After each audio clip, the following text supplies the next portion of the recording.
এই যে একটুর জন্য দেখেন ডান সাইড। বিসমিল্লাহির রহমানির রহিম। আসসালামু আলাইকুম। আশা করি সবাই ভালো আছেন।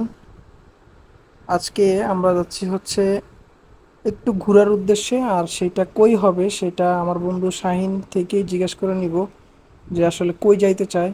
কারণ বাসা থেকে বইলা আনছে সে তাজমহল দেখাবে, বাংলার তাজমহল, সেটার উদ্দেশ্যেই যাইতেছি।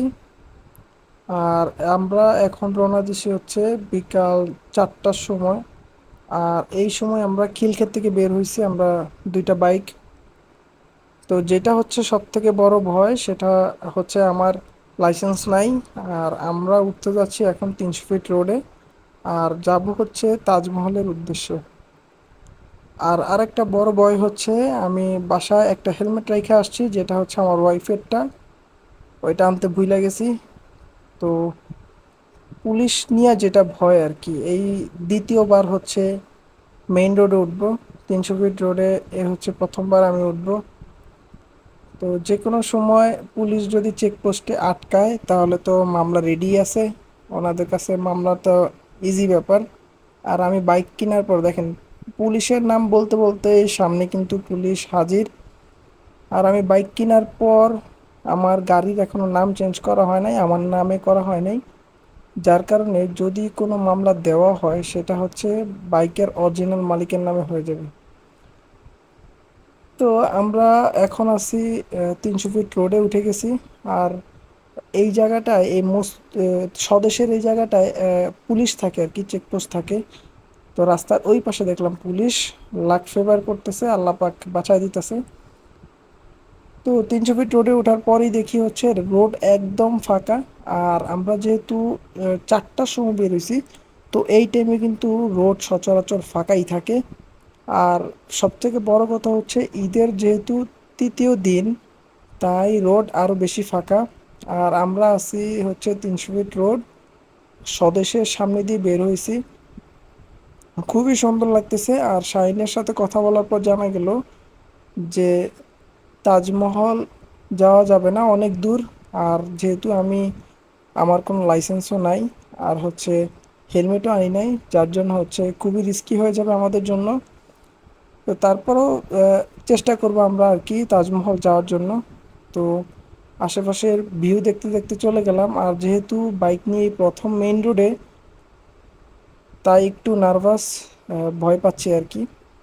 আর সব থেকে বড় ভয় হচ্ছে যে পুলিশের ভয়টা, যে কোনো সময় যদি সামনে চেকপোস্টে পুলিশ আটকায় তাহলে তো খুবই সমস্যার মধ্যে পড়ে যাবো আর কি। যেহেতু হেলমেটও নাই, লাইসেন্সও নাই, কোনো ধরনের একটা মামলা দিয়ে দিলে এই সমস্যা। তারপরেও অনেক সেফটিভাবে চালাইতেছিলাম, আল্লাহরে ডাকতেছিলাম, আল্লাহ পাক ইনশাল্লাহ হেল্প করবে। আর বাইকের তেলের বিষয় যদি আসি, সামনে দেখেন যে আমার 2-3 কাটা তেল দেখাইতেছে অলরেডি, কিন্তু আমি 7-5 লিটারের তেল কালকে ভরছি, আর আজকে 2 লিটার 7 লিটার। এই তেলে যাওয়ার কথাই ছিল। তো হঠাৎ করে শাইন ডাক দিয়ে বলল যে আসলে তাজমহলটা অনেক দূর হয়ে যায়, সময়ের ব্যাপার আছে, সন্ধ্যা হয়ে যাইতে পারে, অনেক সমস্যা। তারপর আমরা কি বললাম যে জিন্দা পার্ক যাই। জিন্দা পার্ক যাওয়ার আগে ব্লু লেক আছে, ওই ব্লু লেকে যাব। তো প্রথমে হচ্ছে ব্লু লেকে যাব, তারপর জিন্দা পার্ক, তারপর আসার টাইমে হচ্ছে কোনো একটা রেস্টুরেন্টে বসে খাবারটা শেষ করব। এই যে একটুর জন্য দেখেন ডান সাইড থেকে কিভাবে বামে আসছে, কোনো আগে থেকে সিগন্যাল টিগনাল না দিয়ে সরাসরি বামে চলে আসছে, এর জন্যই তো আমরা অ্যাক্সিডেন্ট হই। তা আমরা এখন যাচ্ছি হচ্ছে ব্লু লেকের উদ্দেশ্যে। তো রাস্তাঘাট যেহেতু ফাঁকা, আর জোরে সোরে চলতেছে আমার বাইকের চাকা খুবই সুন্দরভাবে। আর যেহেতু পুলিশের একটা ভয় মনের ভিতরে কাজ করতেছে, সংশয়, যার জন্য বাইকের স্পিড বেশি তুলতেও পারতেছি না, কোন দিক দিয়ে পুলিশ কিভাবে চেকপোস্টে আটকায়, খুবই নার্ভাস। আর একটু পরপর চারদিকে দেখতেছিলাম, অলরেডি এই যে ডান পাশে পুলিশ ছিল, কিন্তু হয়তো আমাদেরকে এই পাশে থাকলেই ধরে নিত। আর সব থেকে বড় বিষয় দেখেন শাহিন কত দূরে, আমার বাইকের এত স্পিডও নাই যে আমি ওরটাতে দৌড়াই গিয়ে ধরতে পারবো। তো আমরা কিন্তু অলরেডি কাছাকাছি চলে আসছি। তো এই জায়গা থেকে দেখেন দুই পাশের ভিউটা দেখেন কি সুন্দর সবুজ গাছপালা। আর এই যে দেখেন রং সাইড দিয়ে মানুষগুলো আসে, ওনাদের জন্যই কিন্তু পুলিশরা অর্ধেক মামলা দেয়। তো আমরা চলে আসছি হচ্ছে ব্লু লেকের মধ্যে, ব্লু লেকের পাশে খুবই সুন্দর রাস্তা। আর ওয়েদারটাও ছিল জোস, মেঘলা মেঘলা ওয়েদার, অস্থির লাগতেছিল চারপাশটা।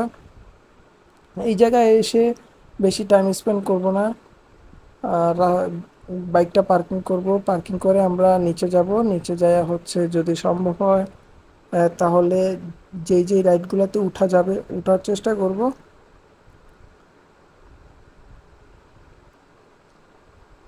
তো এই জায়গায় ওরা পানিপুরি খাইতেছে, আর আমরা হচ্ছে একটু ভিতরের দিকে যাইতেছি মাটির ব্যাঙ বা গ্লাস দেখতে, যেটা আমার ওয়াইফ আমার নিয়ে যাইতেছে।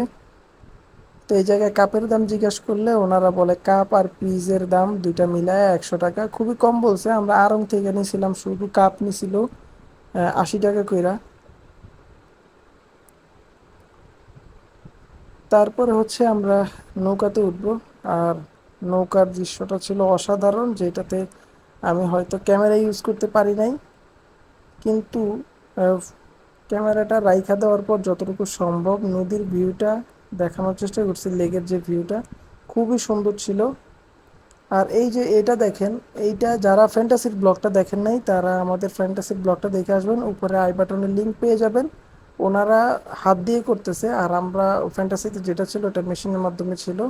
তো এই জায়গায় নৌকা ভাড়া করতে হয়, নৌকা ভাড়া হচ্ছে নর্মাল সময় 200 থেকে 200 250 250 টাকা। আর এই জায়গায় এখন চাচ্ছে ওনারা আর 350 400, জিজ্ঞাসা কয়জন, আমি বললাম 4 জন।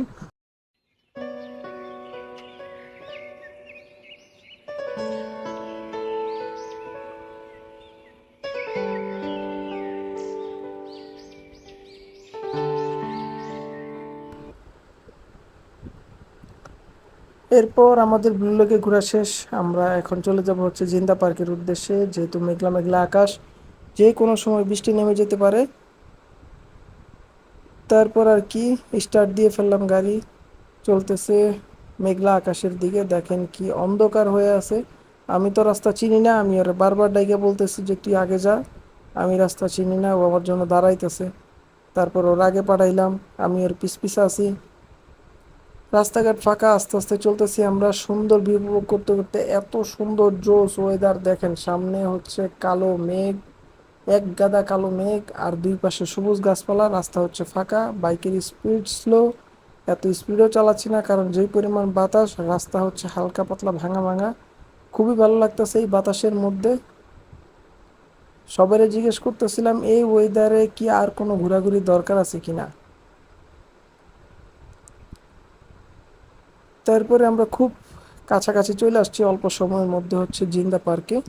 আর জিন্দা পার্কে আসার কাছাকাছি দেখি আরও অন্ধকার হয়ে গেছে। আর এত অন্ধকারের মধ্যে ছিটাফোঁটা বৃষ্টি পড়া শুরু হয়েছে, আর সন্ধ্যা ঘনায় আসতেছিল। আমরা কোনো জায়গায় সময় নষ্ট করতেছিলাম না, যেহেতু 6টা 50 হচ্ছে মাগরিবের আজান, লম্বা সময় ছিল 4টা থেকে। তো চলে আসছি আমরা জিন্দা পার্কের রোডে। আর একটু সামনে গেলেই আমরা জিন্দা পার্কের ভিতরে প্রবেশ করব। আর জিন্দা পার্কের ভিতরে স্টার্ট থেকেই গাছপালা শুরু, অন্ধকার হয়ে আসছে। আর আমরা এই জায়গাতেও সময় নষ্ট করব না, যেহেতু বৃষ্টি শুরু হয়ে গেছে, টুকটুক বৃষ্টি পড়তেছে, অল্প অল্প বৃষ্টি পড়তেছে। তাই ক্যামেরা নিয়ে আসি চিন্তাতে, যে কোনো সময় ক্যামেরাতে পানি ঢুকে যাইতে পারে, আর ভিডিও করা হবে না। তো এই জায়গায় ঢুকতেই দেখেন দুই পাশে গাছপালায় অন্ধকার হয়ে গেছে। আর হচ্ছে যেহেতু রিমঝিম বৃষ্টি পড়তেছে, তো ক্যামেরাটাও রাইখা দিব। আর এই হচ্ছে জিন্দা পার্কের গেট, ভিতরের দিকে প্রবেশ করলাম। ভিতরে এন্ট্রি করতে কোনো টাকা পয়সা লাগে না, কিন্তু যখন মূল গেটে প্রবেশ করবেন সেই জায়গায় টিকিটের প্রাইস অনেক। আর এই জায়গায় যারা বাইক রাখবেন, বাইক রাখার ক্ষেত্রে এই জায়গায় পার বাইকে হচ্ছে 30 টাকা করে দিতে হয়। তো 60 টাকা। আমরা যেহেতু 5টা বাজে আসছি, 5টা বাজেই ক্লোজ হয়ে যায়, ও আমার বলতেছিল যে 5টার সময় বন্ধ হয়ে যায় নর্মাল সময়ে। আর যেহেতু ঈদ সিজন, তো ওনারা যখন টিকিটের জন্য বললো, উনি বললো যে হচ্ছে 150 করে টিকিটের দাম। ওই জায়গায় লেখাও আছে ঈদ সিজনে হচ্ছে 100, বা সরকারি ছুটির দিন 100, এরকমভাবে একটা নোটিশ বসানো আছে এই জায়গায়। তারপরে আমরা চিন্তা করলাম যেহেতু বৃষ্টি শুরু হয়ে গেছে, ভিতরে যায় কিছু দেখতেও পারবো না, অন্ধকার নাইমা যাবে। আমরা ওই জায়গায় আর বেশিক্ষণ টাইম স্পেন্ড করলাম না।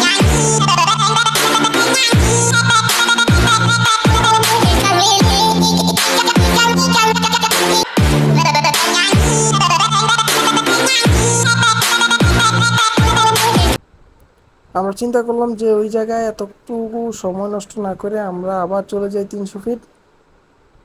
আর 300 ফিট যাই যে কোনো একটা রেস্টুরেন্টে বসবো। আর যাইতে যাইতে রেস্টুরেন্ট চিন্তা করতেছিলাম দুইজনে কোনটাতে বসা যায়। আর যেহেতু মেঘলা আকাশ, বৃষ্টি শুরু হয়ে গেছে, আমরা ভিতরে যাইতে পারি নাই। আর এই সুন্দর অনুভূতিটাও আমরা একসাথে মিস করছি সবাই। আবার সেই আগের গন্তব্যে, আগের রাস্তায় ছুটে চলছি আমরা। আর আমরা দুইটা বাইক আজকে একসাথে, যে যদিও আমরা হচ্ছে সবসময় চারটা কাপল একসাথে বাইরে, আজকে দুইজন বের হইছি। আর এরকম একটা বৃষ্টিময় ওয়েদারে সবাই একসাথে ঘুরতে পারার মজাটাই ছিল আলাদা। খুবই ভালো লাগতেছিল আজকে এরকম একটা সুন্দর দিন অল্প সময়ের মধ্যে। 2.5 থেকে 3 ঘন্টার মধ্যে আমরা হচ্ছে প্রথমে গেছি ব্লু লেগে, তারপরে আসলাম জিন্দা পার্কে। আর এখন যাচ্ছি যে কোনো একটা রেস্টুরেন্টে। আর সেটা হচ্ছে রিক্সা ক্যাফে, নকশিপল্লী বা রেইনড্রপ। রেইনড্রপে যাওয়ার কথা হয়েছিল, যদি যাওয়া যায় তাহলে সেখানে যাব। আর যদি বৃষ্টি শুরু হয়ে যায় তাহলে কাছাকাছি একটাতে বসতে হবে।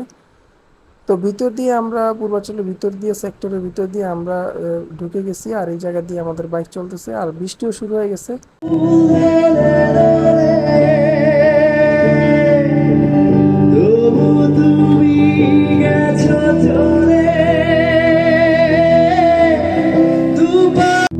দোলনা।